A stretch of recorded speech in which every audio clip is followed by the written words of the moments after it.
Note-taking, part 5. We're going with Notion.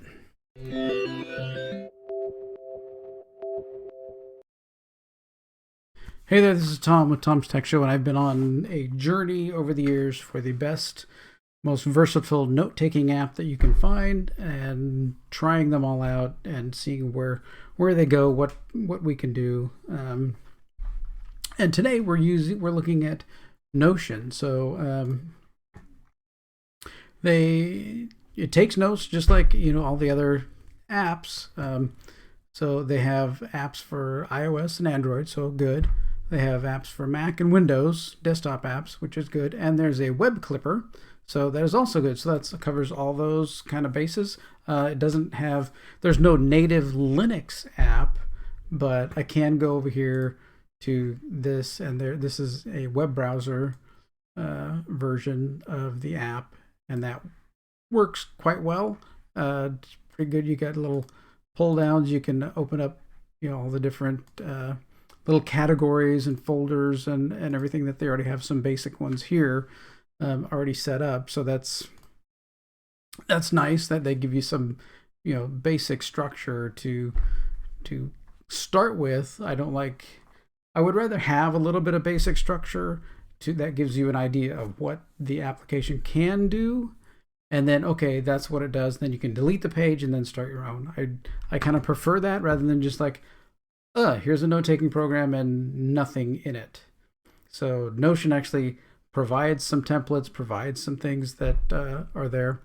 I did go over to trying the web clipper. So this is a page on the Disney Parks blog, and then I can go into, I put it into journals, and I can click it here and it will open up, and here we have the page that was clipped from the Disney Parks blog. So that makes it really nice to keep track of notes and things like that. So really did well in doing that clipping. Some things, like I've had problems with the OneNote clipper. Sometimes it doesn't clip the page. Sometimes it all you gives you is a link. Sometimes it's like, I want the whole page. You show me you're clipping the whole page, but you're not doing it. And OneNote kind of fails on that a lot. So I end up usually just dragging and dropping a box and making a screen clipping of what I'm trying to get a note from, and then that paste in there, and then I can click the link to go to the page. But it's still a little bit cumbersome. They need to work on that. The Evernote one seems to work really well, the best. This one really does quite well, clipping notes and getting them in there. So there is an iPad app that works pretty well. The only drawback, I think, to Notion that I've really seen so far is I cannot take my iPad, pull off my pencil, and just really jot something down or make a quick sketch. I can't. That's not part of what Notion will do. So if you're just taking notes and clipping web pages, things like that, then it works really well. I mean, and the fact that there's apps everywhere, like this web clipping, things like that. I do like it has this little personal home. You have movies lists, recipes, yearly goals, travel plans, that pre-laid out set of folders and different things. I would say this is more like a Cabo trip. If I can type trip, not a Europe trip. So switch to planning. That's kind of nice that you can just quickly and easily set the statuses here. You can probably change color. I think you can probably add more statuses in there. So that's nice. Dates and everything, probably there pop-up calendars for dates and stuff. Makes things really nice to be able to just quickly click in and change things and update things and stuff like that. So you got dinner, dessert, easy, links to things. Pretty nice. These little tables and stuff that they have in there really facilitate you making good quick notes and be able to take notes and stuff. And the web clipper that works really well and captures the content really well. That's what one of the really things you want, especially, if you're doing, YouTube videos and you're doing some kind of type of task where you have to clip things out all the time, build content in order to be able to, make a video, or you're doing a presentation at work, or you're just doing like vacation planning or anything like that, or travel planning for, I'm checking out all these different places in Florida that we can go, once we get moved there, and try and create a list of all the different places we want to visit.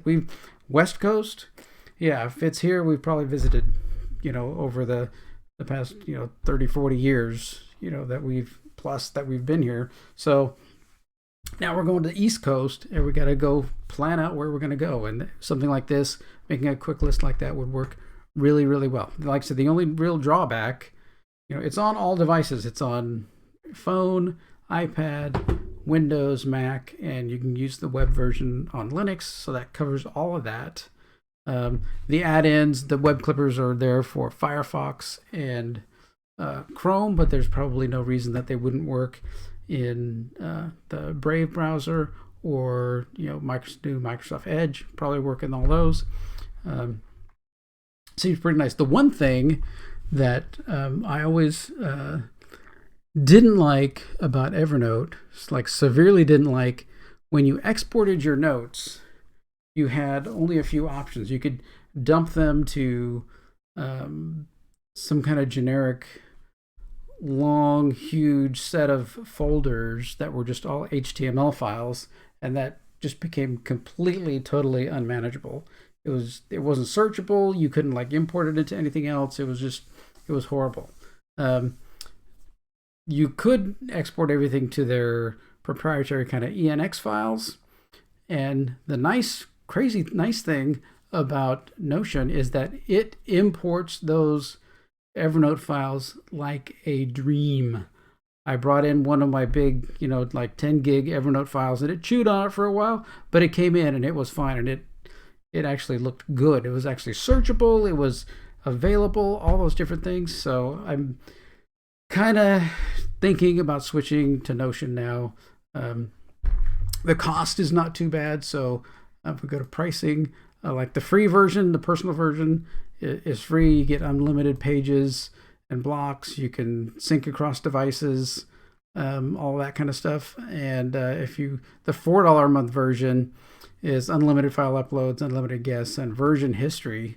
But I mean, I'm okay with just the free version, really. So that's pretty good. So kind of happy with that. But the fact that it sucked in all those Evernote notes and stuff just made it so much nicer. Just such a dream to convert off of something, and have it do it so well. So that's Notion. Definitely worth looking at if you're looking for something to take notes with and stuff. Like I said, the one real drawback that I see is you can't draw on things. So you'd have to have some other application. I mean, there is Notability on Apple that you can get to draw things with. And I've used that a lot, Notability, but that's iPad only to Mac.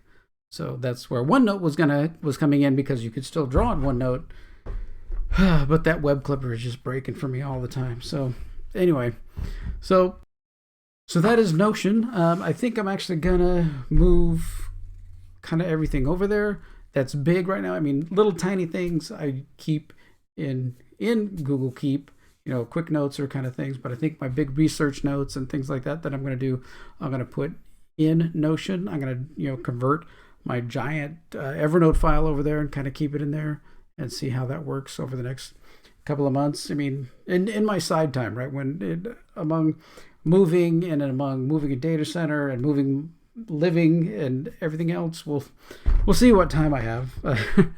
Anyway, thanks for watching. And so this is number 5 in my note-taking applications that I've covered. So there's started with Google Keep, and then we went to OneNote, Notability, Evernote, and now number 5, which is Notion. There we go. All right. Thanks for watching. Take care.